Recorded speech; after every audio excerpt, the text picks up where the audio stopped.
Hello out there, and it is knife sale time, guys, and I am titling this video Knife Sale Part 1 with a question mark because I have this plan, this idea to really trim down my collection to just a small amount of knives. And I don't know if I'm going to have the balls to go through with it and actually get rid of everything. I think I will.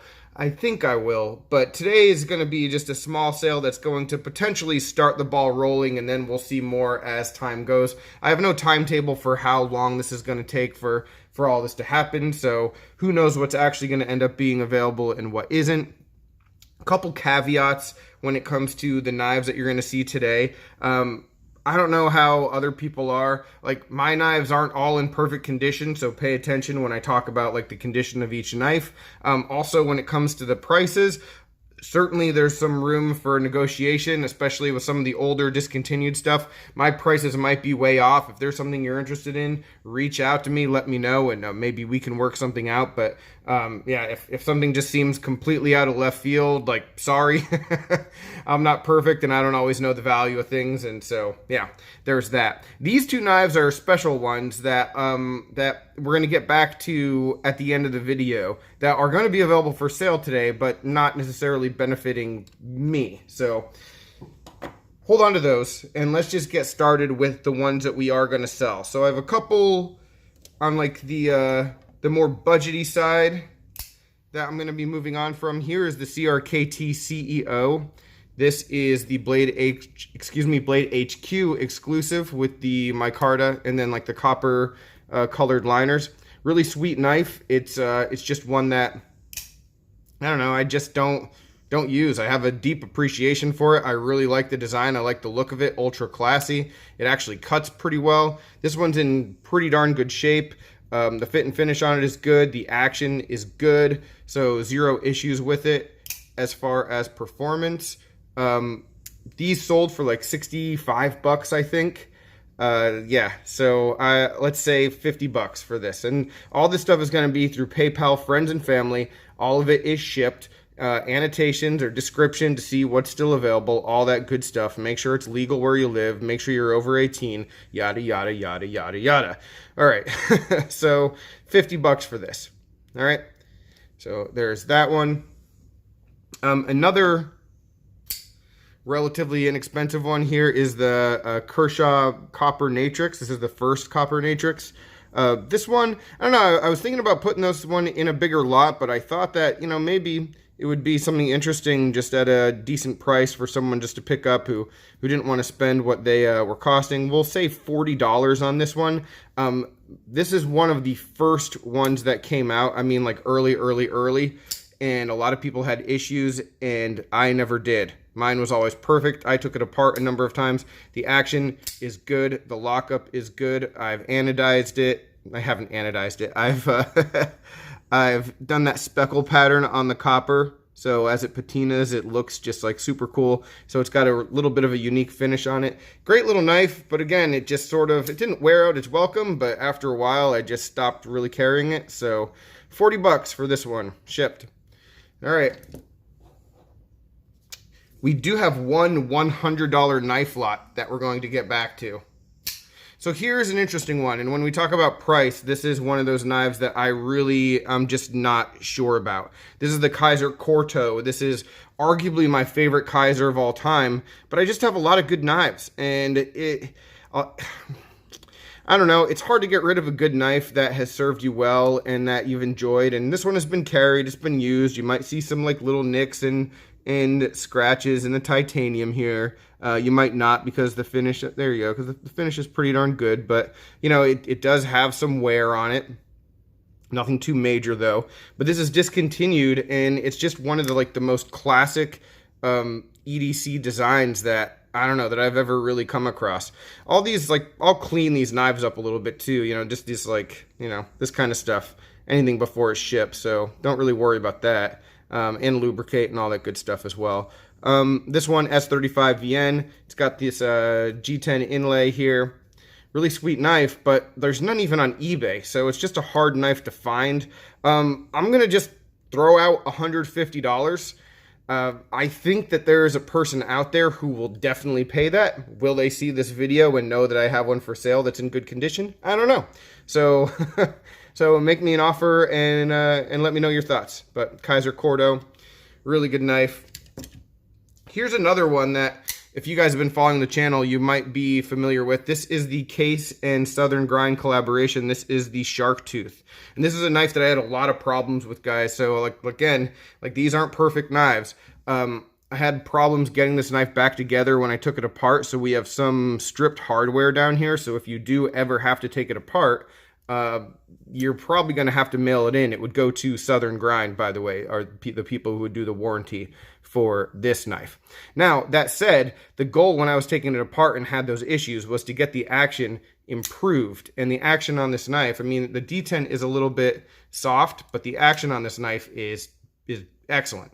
So I got the knife to the point where I wanted it. I had to strip the screws to do it, but the lockup is solid. The action is good. If you're into this design, I mean, this is a pretty darn good example of it, I think, at this point. And yeah, I mean, the action on this is better than any of the samples that I held at any of the shows where I saw it.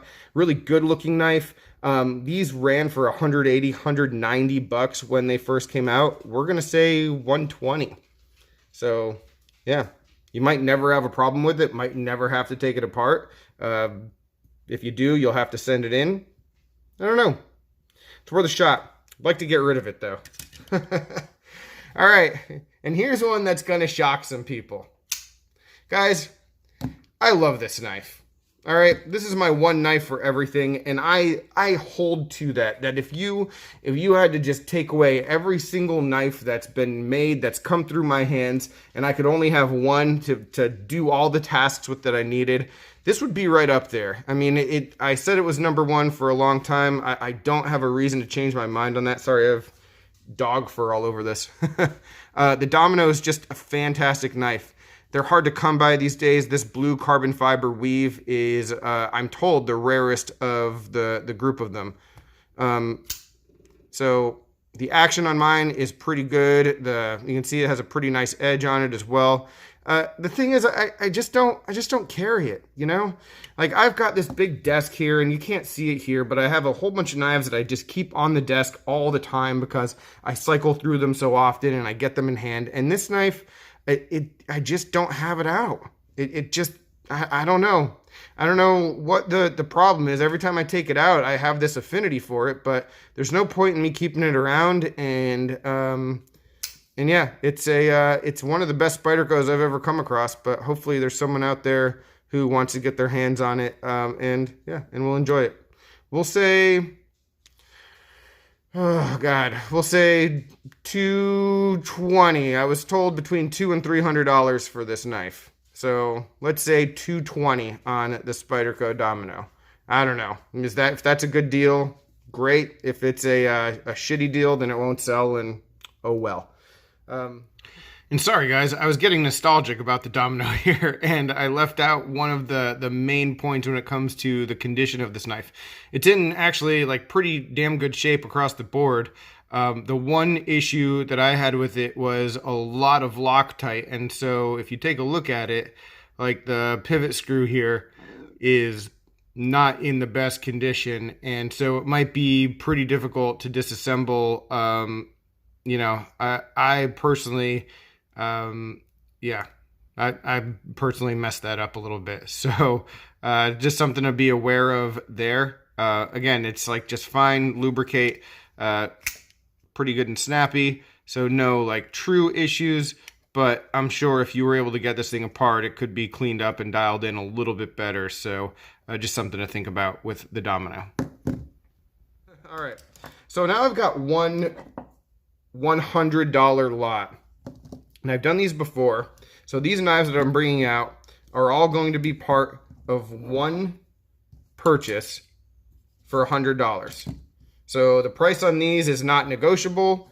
Taking a knife out and cutting the price is not negotiable. I've had a lot of luck with doing these on Instagram. Doesn't always work out though. Sometimes they don't sell if I just misevaluate what a knife is worth. So let's just go through these 7 knives that I'm asking $100 for. All right, so the first one is the Kershaw method. Yenzanzo design. KVT ball bearings. Really excellent. Little folder. Budget ATR 13 MOV. So there's that. I've got the, God, is this the tension? The Kershaw tension. Basic Kershaw beater knife, let's just say. ATR 13 MOV. Really not bad though. I mean, G10 scales. Pretty good looking hollow grind. Yeah. So we have that. We have the Boker Gust. This one's in D2. A number of people who I've known have had some problems with some like rust spots on theirs. And me, even being in Florida, I really haven't had that big of a problem. A little bit of dirt in like the, you know, that I have to clean up, but not bad. These usually went for like 50 or 60 bucks on their own. I've got the QSP Nokomis. This is designed by Minnesota Knife Guy. This one has just a little bit of up and down like rock. I had that issue with a couple of the examples of this knife that I got. This one is the best of the ones that I've handled. You know, G10 maybe needs to be cleaned up a little bit. It doesn't seem like it's a security problem. It's just a tiny little bit of movement. I don't know, maybe if you're a person who wants to put some time into their knives, you could get that a little bit more engaged. 8CR on that as well. I've got the CRKT Inara, which is a release from last year. Nice little gents piece. Great action on it. It has some good qualities. My initial reaction to this knife was not that positive, and I don't know, it's one of those knives that as time went by, I disliked it a little bit less, although I never really came to love it too much. Here is the Ganzo Adamanti. Let's see. There we go. Knee format. This is one of the first knives I reviewed in 2020. I got it early. This is D2. Really nice action on this knife. Purple G10. Good looking one. These go for like 35 bucks on Amazon. I barely carried it. You know, beginning of the year, used it for my review, all that stuff. That D2 and that finish, it might start to show some spots for you, so there's that. And then I'll have to annotate, or whatever that word is, and tell you the name of this one, because I always forget. But this is an old classic, discontinued Kershaw. A little bit of wear on it. Just a neat little beater knife. Stainless steel frame lock, ATR. So that's what we have. So these 7 knives for $100. Again, not really open to debate on that. If you take it, you take it. If you leave it, you leave it. So there's those. All right. So now we have those out of the way. Again, any questions, comments, ideas, let me know. Let's get back to these two. So these are 2 artisan knives. They might look familiar because they've both been on the channel at some point. This one is the Cobra. All right. It was donated by Greg. This one is for sale. And here's the deal. I've seen these online and that they sold online for like $150. That said, I've literally never seen somebody post a picture of one. I've never watched a video about one. I don't know if anybody owns them. I literally had no idea that this knife existed until it like showed up at my house. And it was donated for auction purposes or like charity purposes. So this knife, I don't know. I'm not going to do an auction right here, but I'm just going to take offers for it. And the money that is spent on this knife, anyone who wants to get their hands on this thing, and it is full carbon fiber scales here, S35 VN steel. So liner lock. I mean, I'm sure there's someone, a few people, who would think that this kind of blade shape would suit a need that they have. I'm just not that person. The CF is pretty excellent as far as CF scales go, and the contouring in order to fit this frame is very nicely done. It's just a very odd and an uninviting design for me, let's say. All right, so the Artisan Cobra, make me an offer. And the funds that come from this are going to go to the family of Nick Maffei, as was the idea when this was first sent my way. All right, so there's that. Here is another knife that just keeps popping up on the darn channel. This is the Artisan Shark. This was part of the Give a Knife, Take a Knife pass around. Then it was part of the holiday giveaway. The winner of this in the holiday giveaway asked me to redraw, it was Greg, who was so kind with all the stuff he's donated. Another gentleman, also named Greg, won, and he also abstained from taking the knife. He said, add this into your next giveaway or next charity thing that you do. And what I thought, all right, well, we've already tried to give it away a couple times. Let's do something different. Let's try to make a number of winners out of this situation with this knife. And so what we're going to do with this Artisan Shark is I'm going to put this one up for sale today. All right. These sell for about $150. We're going to put it up for sale for $100. So someone's going to get what I think is a pretty darn good deal on a gent EDC that's in pretty good condition. Couple little scratches in the titanium on the back, as you can see, but S35VN, nice quality knife, good gent piece from Artisan. All right, someone's going to get a good deal for $100. What I'm going to do with that $100 is I'm going to take that and I'm going to put that into a fund that is going to go towards getting a knife for the channel, and that knife will be given away. So the funds for this are going to eventually go back into the hands of someone who supports the channel. It's just going to be with a different knife, and the people who are involved in all that, you guys, hopefully, will be the ones who get to choose what that knife is. So what I'll try to do is scrounge up a few more bucks, maybe get closer to the $200 mark, and then we'll pick out a knife together in maybe a live chat, or I'll just take comments or emails or whatever, and votes, and whatever the consensus is, the majority rules, we'll buy that knife, I'll review it, and then that will be part of a future giveaway. So that is the plan with this, $100 on that. Hopefully that wasn't too much to throw at you guys today. It's a lot of knives. It's a few knives that have been pretty dear to me, but man, it's time, and we'll see if I have the courage / balls to move forward with some of the sales that I'm looking at doing. God, that's a pretty looking scale right there, isn't it? Yeah, so a lot of stuff today. I appreciate you guys watching. Let me know any questions. Email me, jtsknifelife@gmail.com, and we can get the ball rolling if you are interested in any of these knives today. All right, take care, guys. Have a good one.